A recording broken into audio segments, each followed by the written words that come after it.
gumana mentalite yo kumva kumenga ahubwo bukeye na kajyo keza Imana iguhaye ko gushobora kongera ko valeur ku bwami bw'Imana, ko gushobora kongera ko ikindi kintu ku bwami bw'Imana. Ni gikinongeye ko tugamye ku mugoroba ntukwiye no kubabazwa gusa kwa mera ishure y'abana ataraboneka, ukwiye no kubabazwa cyane niye valeur nongeye ku bwami bw'Imana, ni gikinongeye ko ku muryango w'ubwami bw'Imana nurukamo, ni gikinongeyemwo.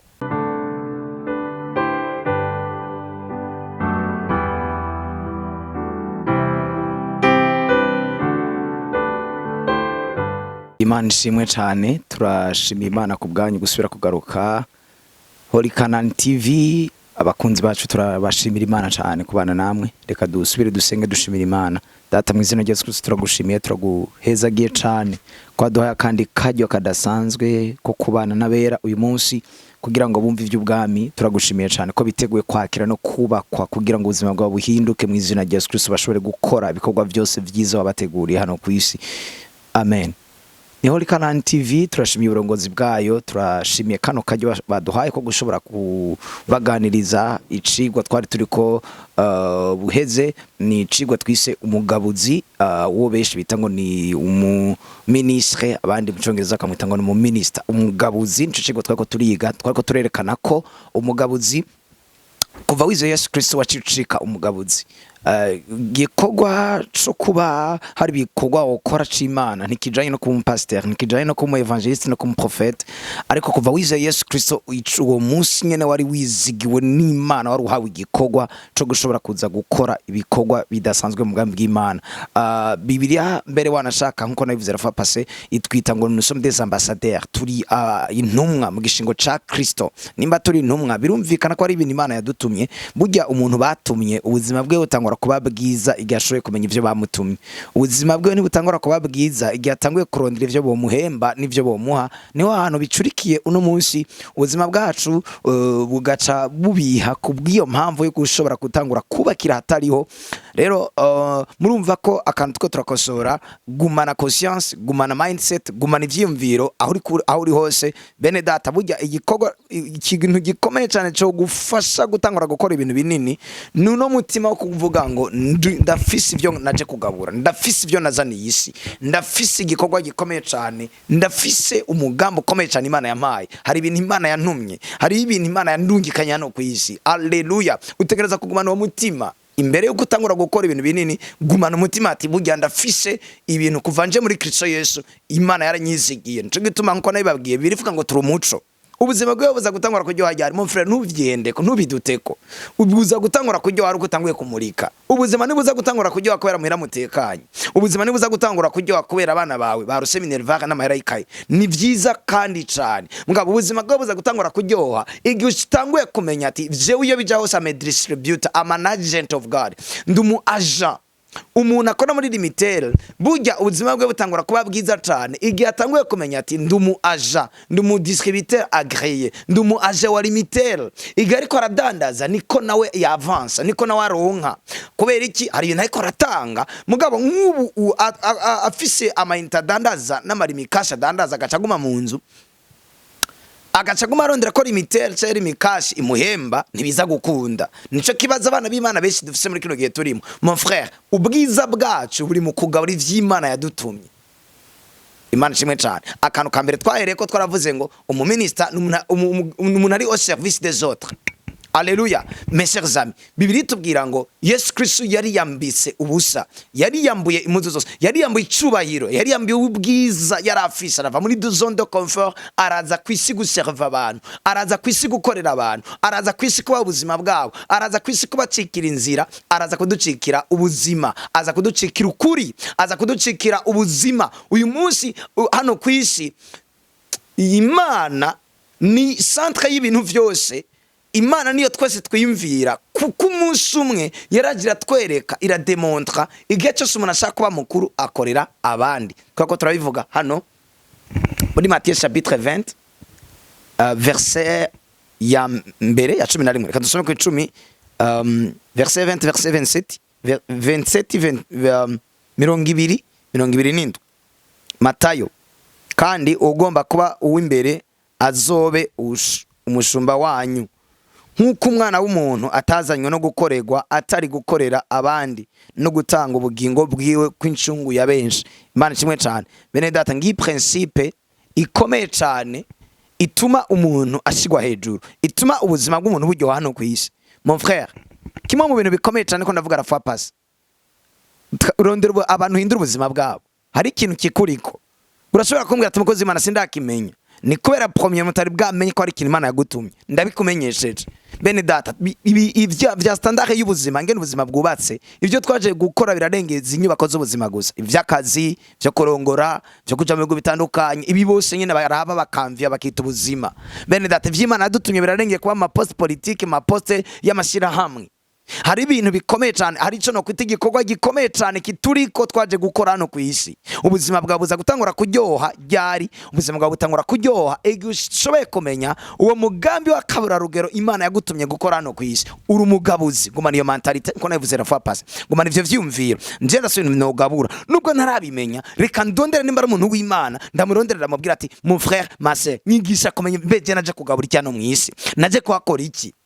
Bene data, burya gusenga kwawe kuza kuryoha ryari, kuza kuryoha igihe uri kurasenga urondera kumenya igituma uri ngaha mu isi.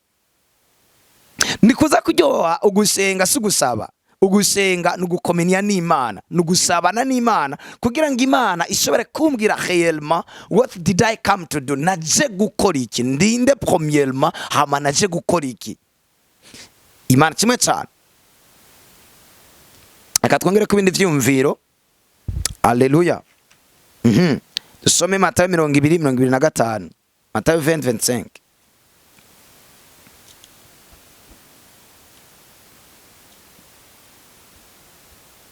Notre ko turasoma, areka ubu dusome 23. Alléluia, alléluia. Umuminister, umugabuzi n'umuntu ari wo service des autres. Nubwo umuyaga ubutatworoheye ngusoma bikaba ikibazo, ariko umukuru muri mwebwe azoba umukozi wanyu, uzokwishira hejuru azocishwa bugufi, kandi uzokwicisha bugufi azoshigwa hejuru.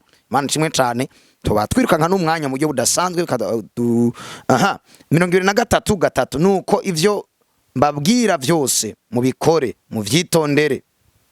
Dore ku murongo wa mbere 23:1, maze Yesu abarira ishengero n'abigishwa biyiwe ati, abanyabwenge b'ivyanditswe n'abafarisayo bicaye ku ntebe ya Mose. Imana kimwe cyane, ku ntebe ya Mose na hantu abantu bakoregwa, na hantu abantu barindiriye ibintu Imana yo bakorera. Imana kimwe cyane, kera muri Ancien Testament bararindira ibintu Imana bakorera. Ubu muri Nouveau Testament kuva twize Yesu Kristo nitukirindira ibintu Imana yo dukorera. Avuze ngo abafarisayo n'abantu bicaye ku ntebe ya Moses. Mugabo twebwe ntitucice ku ntebe ya Moses, ntitucice ku ntebe y'ibikogwa, twicaye ku ntebe yo gucika, ahubwo abakorera Imana, aba manifesta, abasohora ivy'Imana yabasizemwo. Umuhezagiro urutundi wose nugushobora kumenya ivyo naje gusohora hano ku isi, nugushobora guserva abandi. Ico nico no kwita umuhezagiro. Nige ndiko ndaserva abandi, sige Imana ikirampa ibintu, no, nige ndiko ndaserva abandi. Ivyo nzoronka ni ingaruka. Umutima wanje ntufashe kuvyo noronka, umutima wanje ntufashe kuko ngenemerewe uyu munsi, ufashe kuba narashoboye kwireproduiza, gusohora. Yesu Kristo yavuze ngo nimugende ku isi yose mwigisha abantu kwitondera ivyo nabageze. Sinzi ko mwumva, ni giving, ni gutanga. Genda muhindura abandi, nugende mubagire. Uno munsi umuhezagiro wanje, ubwiza bukomeye cyane bw'Imana, nigende ikunda transfer mu buzima bw'abandi bantu. Ni combien de personnes n'abantu bangaga ubuzima bwabo bariko bafise intahe kubwo ingabire ndiko nashobe kubaha mwijuru. Ibikorwa bikomeye cyane nivyo twashobe gukora kubw'ingabire Imana yadusizeko. Ubwiza bwanje ndabisubiramwo nibuhagaze. Yesu Kristo avuze ngo ubwiza wampaye nibwo nanje nabahaye. Imana ari yahaye Yesu Kristo ubwiza bwo guserva abandi, ubwiza bwo gucika inzira y'abandi. Uno munsi rero ikiza kugaragaza ko mfise ubwiza, nigende iko ndakora bijyanye na Yesu Kristo yarafise. Sige abantu bambwiye ngo wabaye mwiza. Ubwiza bwanje bugaragarira mu bushobozi bwo gutransforma ubuzima bw'abandi bantu nkoresheje ingabire Imana yampaye. Ubwiza bwanje niho buhagaze. Imana kimwe cyane. Nako ndavuga umugabuzi n'umuntu ari wo service des autres. Alléluia. kirazira kugira mentalite y'umubosi. Kuva tuje muri Kristo Yesu dufise mentalite kumva nk'ababosi, dufise mentalite y'abaserveur, turabakozi. Imana kimwe cyane ngumana mentalite yuko ndi umukozi. Bene data ndavuze muri audio iheze, muri video iheze, ndavuga ngo igihe sino mentalite ko ahantu hose wisanze ugiye kubw'igikorwa kana Imana ishaka gukora. Muri ico gihe hariho ibikorwa mpemu w'Imana cyatangura kugaragaza, kuko wagumya niyo expectations, wagumanye kwitega ko ari ibintu Imana ishobora kugukoresha. Igituma tubana abantu benshi bere mu mafamiye baryohewe mu maposte, mu bikorwa bitandukanye, mu business yabo baguye neza cyane, dimanche bagasenga, ni kubera bo bumva kumenga nivyo gusa. Mugabo nubwo bagiye muri business yawe gumana mu vyumvira ati data uno musingiye gukora kakazi kanje sanzwe nkora ka misi yose, mugabo ndi au service du royaume. Hari igikorwa ntegereza gukora uno munsi. Imana kimwe cyane. Alleluia. Nubwo ndi ngaha muri ino nzu ndi au service y'Imana, ndi au service des autres. Nubwo mane mu vyimviro vyawe mentalite kumva umenga ari ibintu ushaka ko Imana igukorera, gumana mentalite kumva kumenga ahubwo bukeye na kajyo keza Imana iguhaye ko gushobora kongera ko valeur ku bwami bw'Imana, ko gushobora kongera ko ikindi kintu ku bwami bw'Imana. Ni gikinongeyeko tugamye ku mugoroba, nukwiye no kubabazwa gusa ko amera ishure y'abana ataraboneka, ukwiye no kubabazwa cyane niye valeur nongeye ku bwami bw'Imana, ni gikinongeyeko ku muryango w'ubwami bw'Imana nurukamo, ni gikinongeyemwo. Alleluia. Ni kintu kindi uyu munsi baza guserebra mu ijuru. Amen. Kigira kabiri navuze navuze ngo a minister is one, n'umuntu yamaze kugura gucika umuntu yaguzwe ku bw'ubwami bw'Imana. Cigituma Paul yavuze ngo sije nkiro ni data ni Kristo ari wo muri jewe. Imana kimwe cyane. Umugabuzi n'umuntu yapfuye ku nyungu ziwe, n'umuntu ataciyumvira ivyiwe, n'umuntu aguma yiyumvira ivy'abandi. Paul yarabivuze ngo ntitwiyumvira ivyacu gusa ariko twiyumvira ivy'abandi. Alleluia. Aguma yiyumvira abandi, aguma yiyumvira societe arimwo, aguma yiyumvira company arimwo, aguma yiyumvira kwihuza na Kristo, aguma yiyumvira ati mbega abantu baraza umwami, mbega uyu muntu aramaze kumenya icyo yaje gukora mu isi. Abonye umuntu ikintu cyambere kimuzamukamwo si profit. Abonye umuntu ikintu cyambere kimuzamukamwo ni ivyumviro vyo kuvuga ngo mbega uyu muntu yoba yaramenye umwami, mbega ubuzima bw'uyu muntu bwoba aramaze kumenya icyo no kwita direction y'ubuzima. Imana kimwe cyane. N'umuntu yagumenga n'umuntu umenga ubwami bw'Imana bwaramuguze, numu slave of the kingdom, numuja ubwami. Agumana bino vyimviro vyo gupropaga, vyo kwamamaza ubwami bw'Imana. Ukuvuga ubutumwa bwiza kuri we niyo job, niyo business ya mbere ikomeye cyane. Nubwo yabafise business y'ibirato, kuri we business y'ibirato si itangura. Business iguma ibogaboga mu mutima wiwe ni business yo kwagura ubwami bw'Imana, ni business y'ubutumwa bwiza. Aguma avuga ati tanke ubutumwa bwiza butariko buratangwa, bano bantu bariko barapfa rubi. Imana kimwe cyane. Uwo n'umugabuzi agumana conscience, mindset, ivyumviro vyo vyose babirimwo gushaka, arakurikira cyane, yuzuye gukurikira ibijanye nuko abantu bomenye icyo baje gukora mu isi. Arabikurikira niyo atashe muhira aryamye mu ijoro ntaruhuka, aguma vyiyumvira. Imana kimwe cyane. Ikindi n'abantu aho basanze hose baguma bapartager ibijanye no kwizera, baguma bapartager ibijanye n'ijambo ry'Imana. Umugabuzi n'umuntu ntari aguma partager ivyo yizera, aguma partager ijambo ry'Imana, aguma vuga ivyo yizera. Imana kimwe cyane. Aguma vuga ubwenge bw'Imana, aguma mfise umutima kuvuga ukuri kw'ijambo ry'Imana. Uwo n'umugabuzi n'umuntu hano hose ari aguma yumva umenga hari ikintu kimunyiganyiza, umenga na mahoro afise atariko aravuga ubutumwa bwiza. Uwo n'umugabuzi. Imana kimwe cyane. Timotheo wa mbere igice cya 2:4 gushika ku 7.